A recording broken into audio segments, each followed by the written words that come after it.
starting with our first keynote presentation. And it is all about battery and battery swapping for e-mobility. The keynote presentation will be given by Mr. Priyank Agarwal, who is the Vice President, Strategy and Business Development, Exicom Mobility. Priyank is focused on helping build and grow businesses by defining the right opportunity spaces and applying innovations to accelerate their growth. He is currently spearheading efforts towards establishing Exicom as the catalyst for change in the space of electric mobility as the head of strategy and business development. Prior to this role, he led strategy and business development at Royal Philips and Honeywell in India. As a member of India Angel Network, he is an active investor and mentor in startups. He's a chapter member for North India for the Akshaya Patra organization and associated with the Ek Soch Sandbox. Priyank is an alumnus of the Wharton School of Management, IIM Ahmedabad, and IT BHU. He has worked with Philips, Honeywell, and A.T. Kearney.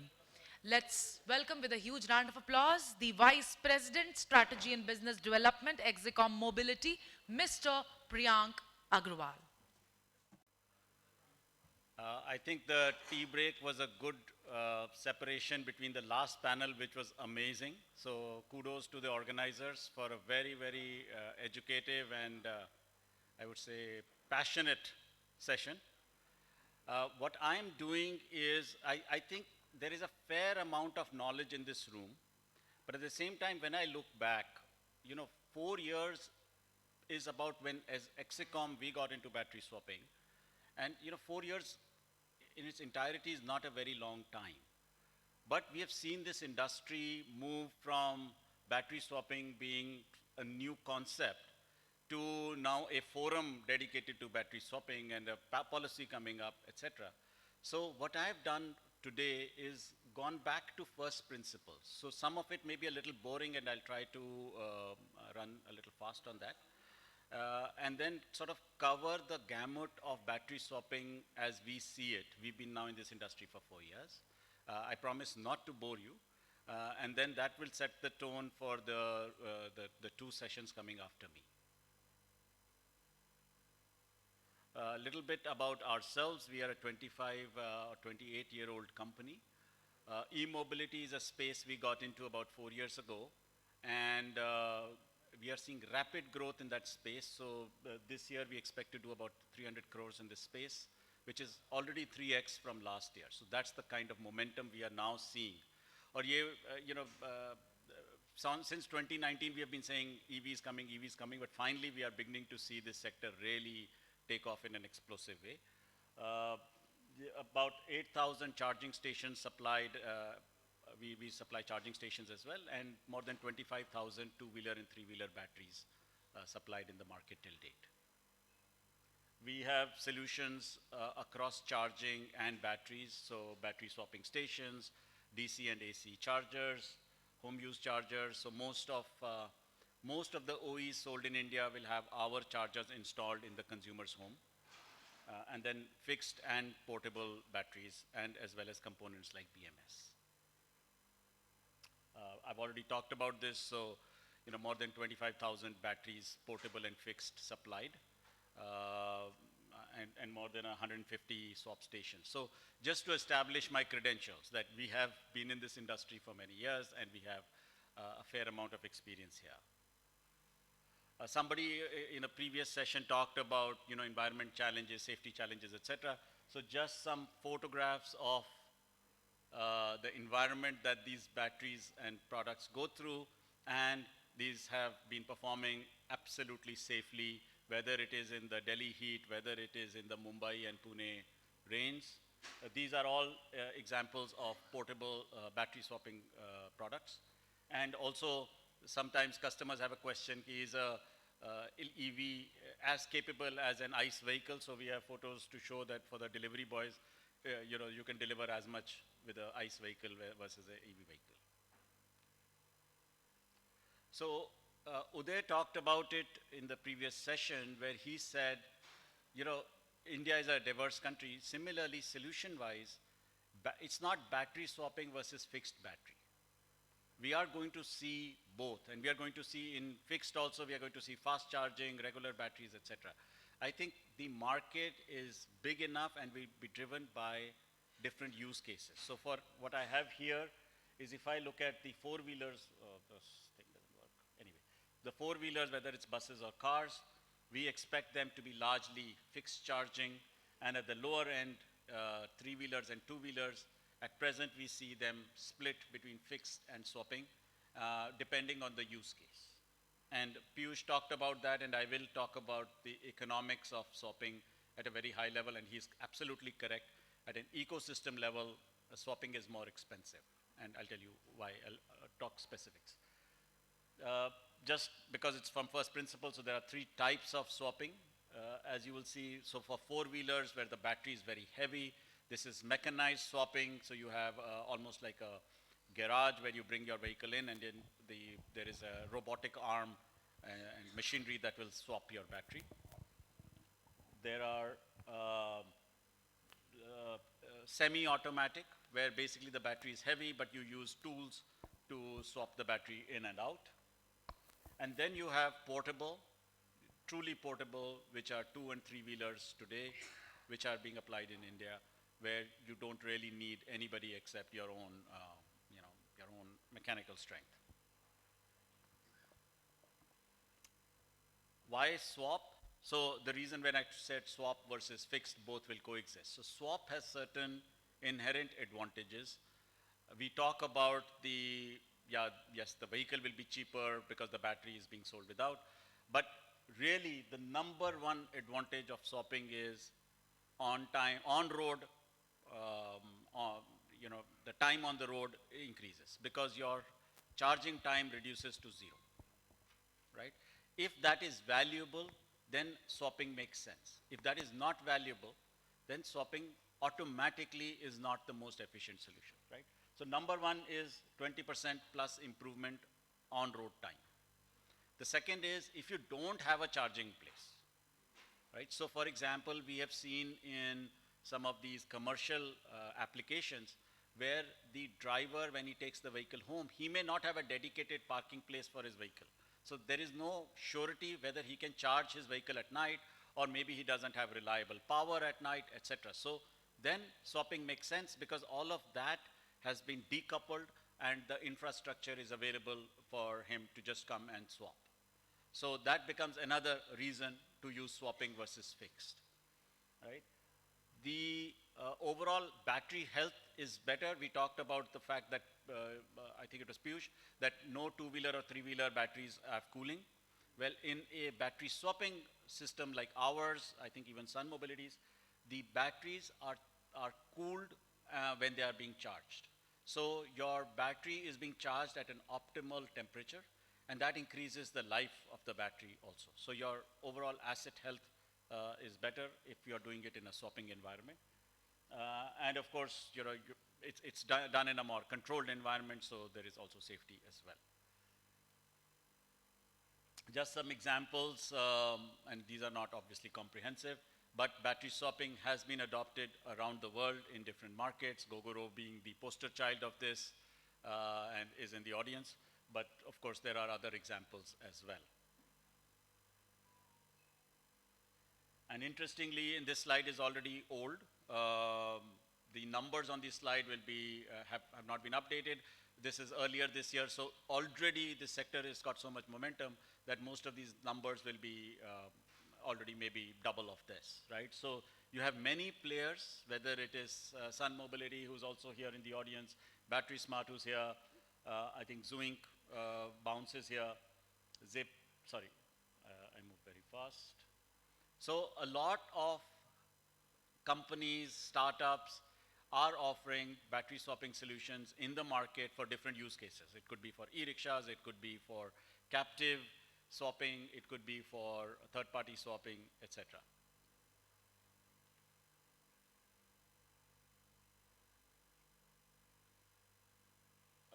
Yeah, okay. So from our experience, I wanted to talk about what does it take to set up a battery swapping setup, right? And so this is design requirements for a technology provider, that is companies like Exicom who provide the batteries and chargers. And then I'm going to talk about design requirements for an energy operator. So as I said, first principles, just stay with me. Uh, in a battery swapping setup, the battery goes through a lot of abuse. See, in a fixed battery, the battery stays in one place, no issues. In a battery swapping, first number of users who are using that battery is many. Some may be experienced, some may be less experienced, some may be very strong, some may be not so strong, etc. Our battery is about 12 kilos, right? And constantly going into the swapping station, into the vehicle, into the next swapping station, etc. So there is a lot of abuse. So the product has to be extremely rugged for a safety perspective as well as for the life of the asset.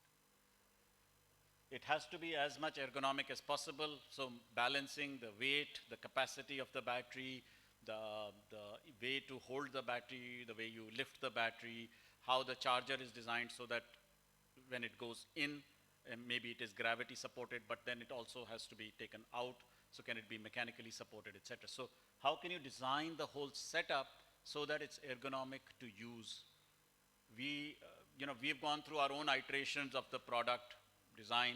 So we've seen the first designs had problems where you took the battery out from a high level and then it's heavy, and unless you support it, you suddenly have that weight coming in and people have dropped the battery, and you get dented batteries back for repair, etc. So all of those have to be taken into account when you're designing the solution, and you go through a learning curve. Of course, you have to integrate with many models because you're offering options to your users. Asset tracking. Batteries are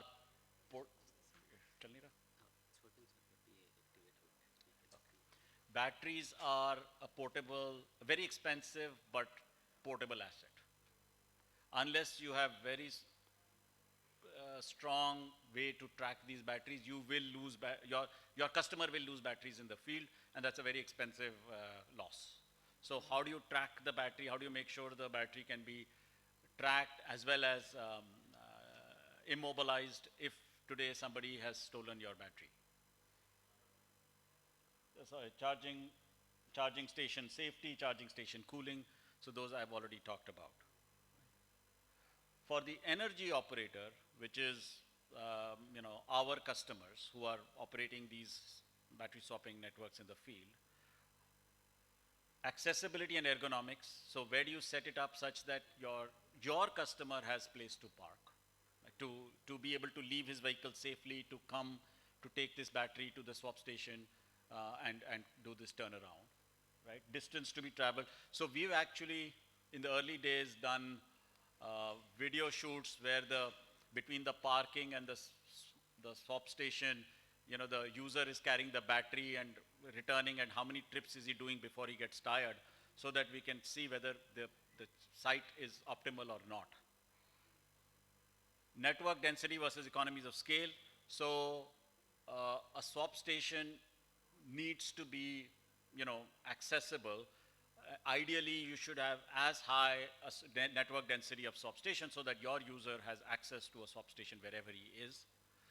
Issue becomes economies of scale. If you have too many, then your issue is, how many are being utilized. So it becomes a chicken and egg bit of a problem.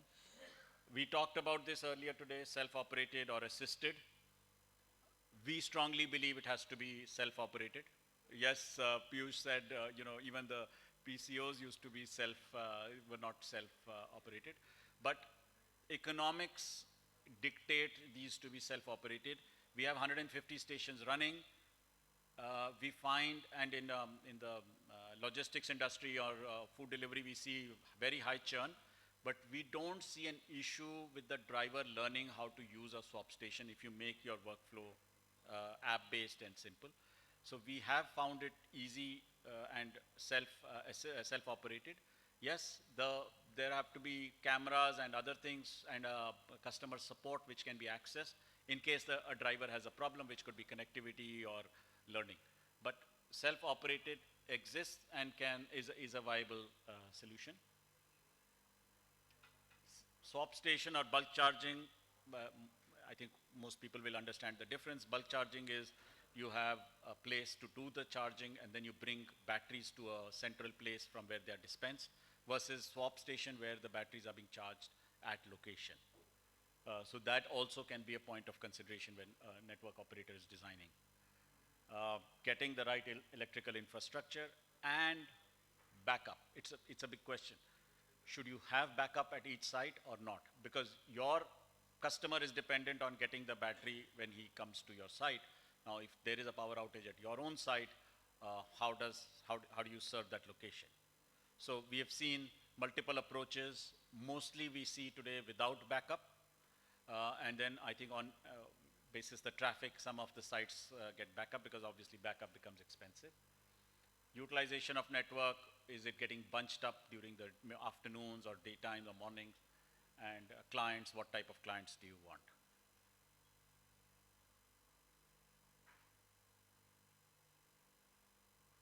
So these are some of our solutions. Basically, just go to the right. That's an automated swap station. You have to look at environment protection because all the swap stations are not going to be indoors. So what level of environment protection do you have? What kind of safety features do you have? So for example, ours has a fire extinguisher, which is inside, which automatically works if there is a smoke detection or there is a fire. There is air conditioning for the batteries. There is that the HMI screen for interaction for the driver. And we talked about, Piyush again talked about that CAN-based communication between the battery and the chargers. Very simple workflow. The driver comes, he enters his OTP, the door opens, he gets the battery, he puts the new battery in, and he pays for the energy that he has used, so that there is no incentive to drain the battery completely and only come when you have 5% left. And then at the network layer, you can monitor the health of your batteries as well as your stations. Challenges. So no presentation is complete without the challenges. And this is where I agreed with what was being said in the earlier panel. It's a high investment program. You need, battery is the most expensive asset in an EV. And to run a battery swapping network, you need extra batteries. Because when you return yours, you need to have an extra battery over there. So 30 to 35% extra batteries are included in this ecosystem, which overall adds to the cost of this ecosystem. You have your charging cabinets, you have your land, you have your rent, you have your backup power, and at present, no FAME 2, so you don't get subsidy on this. So we are going to talk about that subsequently, and I think subsequent speakers will talk about it as well. Right? So battery swapping at an ecosystem level is more expensive than a fixed battery solution. Now, yes, if the battery itself becomes smaller because you're doing more frequent swaps, then maybe it starts equalizing at a cost level, at an investment level. But like to like, it is a more expensive solution. I talked about theft and I talked about abuse, so some of the assets do get damaged. And we need to, even if the vehicle is homologated as an EV, and even if the battery is homologated as under the standards, we still have to go through a rehomologation before it is considered roadworthy. So it takes time to add new models as choice to the users. So this was my first principles around battery swapping. The topic of the day has been the new upcoming battery policy, the draft policy, etc. So I would be remiss if I did not talk about that. So I have a few slides, but I'll keep the discussion to a minimum because you have much more eminent speakers coming after me. So it was a very, very pleasant surprise earlier this year when the finance minister in her budget speech talked about battery swapping, talked about a battery swapping policy, for people in this industry who've been, dealing with this, getting the government to back battery swapping was a very, very positive development, right? And looking at making it a level playing field with other EV policies, looking at interoperability with safety for all, and creating long-term impact are all the absolute right things. I think where we as an industry, and Sudhinduji, you are sitting here in the audience, so this is also our appeal, and you have obviously heard us many times, is first of all, I think the urgent need for the industry is parity on the fiscal incentives, right?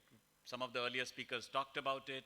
GST rates are different for a fixed battery vehicle versus a portable battery for the battery swapping. So subsidies should be provided to everybody, and subsidies that are available to charging infrastructure should be available to battery swapping infrastructure. So same tariffs, electricity tariffs, concessional tariffs, etc. GST is, I think, the single biggest economic impact.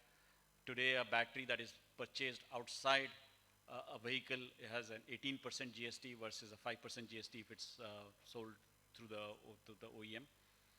That adds a lot of cost. What is the GST for the battery swapping? So every battery swapping charge also has a GST on top. So we should bring that also down to 5%. And just make this fiscal incentive for as parity. Let's not attach new conditions to this, because for an EV, which is getting a fixed battery, they get the policy incentives just for having their infrastructure, right? So let's not link it to other requirements around standardization and interoperability is our request. I think this is something that the industry is really hurting. Momentum is there. I've already shown you the market is moving very fast, and any help here would be amazing. There was, let me just go back.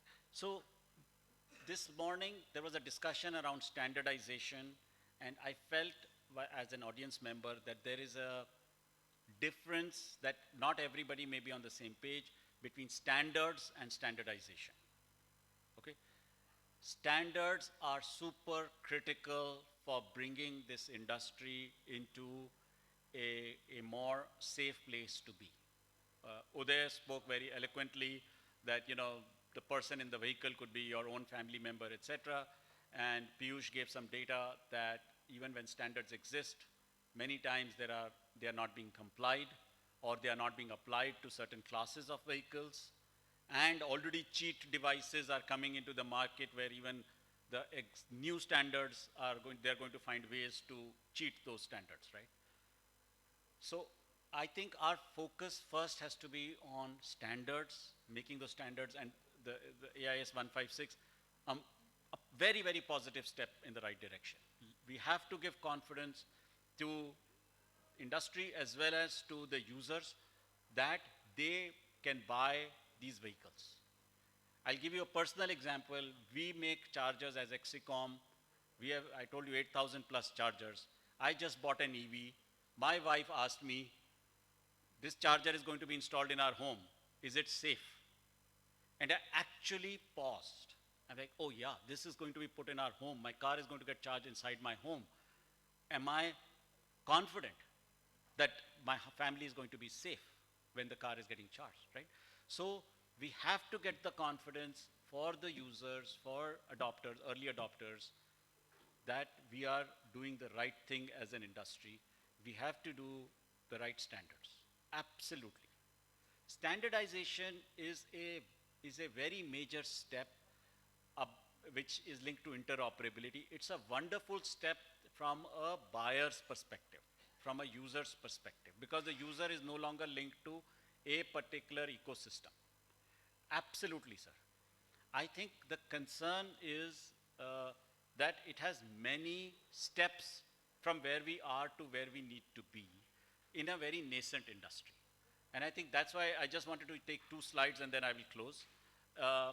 So there are 3 sort of players in this, right? There is the network operators, there is the battery OEM companies like us, and then there is the vehicle OEMs. When we talk of interoperability, it's not just about the technology for which this product can move from one place to the other. An interoperable product or a standardized product means one battery pretty much, will mean even the vehicles will have to almost become standard, because today a Bajaj Chetak uses a much higher power than a low speed scooter, right? So today your powertrain, everything will have to become standardized. Your asset cannot be interoperable because I have, as an energy operator, I have paid for that asset. अब मेरी battery इनके station में चली गई और इनकी battery which was an old battery मेरे station में आ गई, but मेरा asset तो गया. How will I get finance or insurance if my asset is going to be floating around, right? So who's going to take liability? अब मेरी battery मैंने खरीदी थी, इनकी स्टेशन में चली गई, कोई प्रॉब्लम हो गई, तो ये तो कहेंगे भैया तुम्हारी बैटरी थी, तुम दो पैसे, तुम्हारी इंश्योरेंस है, right? So questions around liability, questions around performance guarantee. The user may say, hey, I wanted you guaranteed me 50 kilometers of performance, now I'm only getting 35. Who's going to be accountable? I think there are a lot of questions. One is technology, but I think there are a lot of questions as an industry that we have, which are around the business, right? And of course, this complexity. I think you may have seen this slide before, but just having 3 pack vendors, 3 charging station companies and 3 vehicles is 27 combinations, right? Are all of them going to be certified, or are we just going to say as long as it's ISI marked kind of a thing, anybody can make it? And at some point if an incident happens, how is that liability going to be distributed, are some of our questions. So, this is my last slide. First, we are saying, let's focus on getting fiscal parity on incentives between fixed and swapping. This industry is already moving very fast, and this will be a big boost to this industry. The second point is, if we introduce a new standardization, then we are actually going to put the brakes on this industry, because everybody will stop what they're doing so that they can start adapting and getting ready for the new battery. The OEs will stop, the charging station companies will stop, the battery companies will stop. We'll go back into developing a new product, we'll get into testing of that new product, into homologation of the new product, and no new investment will happen in battery swapping over the next 18 months while we get ready for this new regime change. I don't think this industry is at that stage of, I think the momentum has just come. Yes, there is a parallel argument, which is also very fair, that right now this industry is at a very early stage. Agar change lana hai, this is the right time. Baad mein to the change will become very difficult, because you'll have hundreds of thousands of vehicles, for change kaise aayega? Fair. That is a very fair argument. But the technology evolution is still at such an early stage. We ourselves have gone through at least 3 product iterations, getting the product, the sizing, cells change, what should be the right battery form factor, battery standards will change, etc. Are we ready to say, okay, this is it, this is final, let's go for this? Even in our houses, the electric geyser is not the same, because you have a 30-liter geyser and a 15-liter geyser. वो भी standardized नहीं हो पाया after so many years, because everybody's requirements are different, right? So I think fiscal incentives is our #1 ask. Continue to work on this interoperability, standardization, and maybe do it in a stepwise manner, and continue to help new business models emerge and this industry to flourish. Thank you. Any questions? Yes, please. रखना है, manual रखना है. I have also seen places where वो battery की भी एक log book में, मतलब सब कुछ हो गया है, सेल्फ ऑपरेट हो गया है, एग्जिट के टाइम पे एक लॉग बुक में सारी बैटरी के नंबर लिखे जाते हैं कि भाई, right? So different people will have different work flows and whatever works for them, right? But the aim has to be to drive to self operation, so that we can make this available anywhere and everywhere. हर जगह एक आदमी नहीं बैठ सकता है, right? So that is the perspective. So from our perspective, when we are designing, we are trying to make it as idiot-proof as possible. And I understand your concerns around reliability, SIM connectivity, etc. So, sorry, I'll come to your question. So we are also designing the workflow to be as local as possible, so to reduce the dependence on the network. So for example, if today the charger is doing a two-step check, can we find a way कि अगर connectivity नहीं मिल रही है तो it will go ahead and go as long as my eventual risk is limited, right? If my overall financial risk is 50 रुपए 60 रुपए, let me just take that and reduce the hassle. Yeah. Yes, please. Okay. Now, what do we get? We have two options. Either we go for FAME 2 subsidy, which the government is giving us, or we say that's very complicated, let's just sell it without FAME 2 at maybe a higher price, the vehicle. Okay. Right? Now, supposing we say, okay, let's go to a provider like Exicom or Log9 or whatever. Now, in a two-wheeler, accepted range now is upwards of 80 kilometers. Okay. Right? Some are going up to 90, some are going up to 100 and plus. Now, that means if you have approximately 1.5 kilowatt motor or 2 kilowatt motor, you need to give at least 2 kilowatt plus battery, 2.2, 2.4, whatever. Okay. What are the batteries that you provide? How much kilowatt are they? So currently we are providing 1.9 and we are exploring a bigger battery as well. See, that is the problem. Now, it's a risk for an OEM.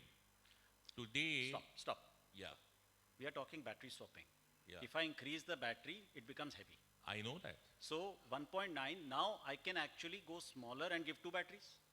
Right, but what तो is मैं the आपको rate? तो मैं आपको 3 kilowatt दे सकता हूँ 3.5 kilowatt आज हमारी पियाजो 3 व्हीलर में 7.6 किलोवाट जा रही है same battery but 4 go I know that. I'm aware of that. So what is the question?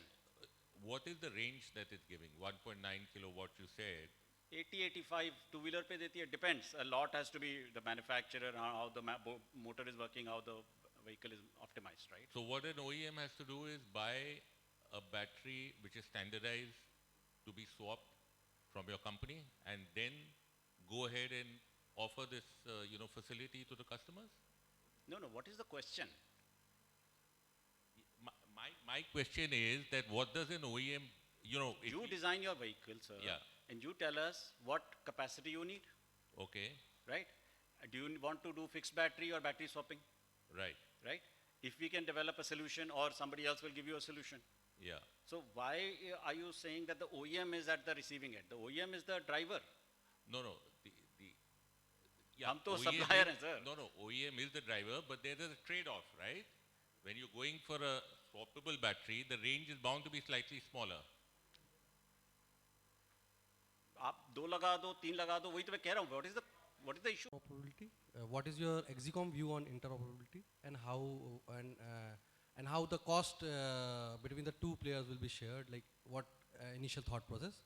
And second part of the question is, since I have seen one of the slide presenting, you have a 300 plus or other player also have a multiple swap station. In case of standardization, what will happen to that station? And what will happen to that person, operators who have invested or partnered with you? I agree. So 2 things will happen, and I think, let me address the second question. Now we don't know, this is my hypothesis, sort of if there is a mandated standardized solution, which only that standardized solution gets the subsidy, then obviously the industry will only accept that. So new investments will go there, but जो पुराना चल रहा है, hopefully that will continue because vehicles already खरीद ली हैं, batteries हैं, swapping stations हैं, so hopefully that will continue, right?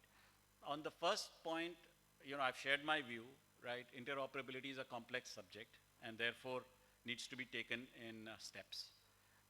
And along with that comes the commercial implications, which is your part 1B, which is who will share the cost, right?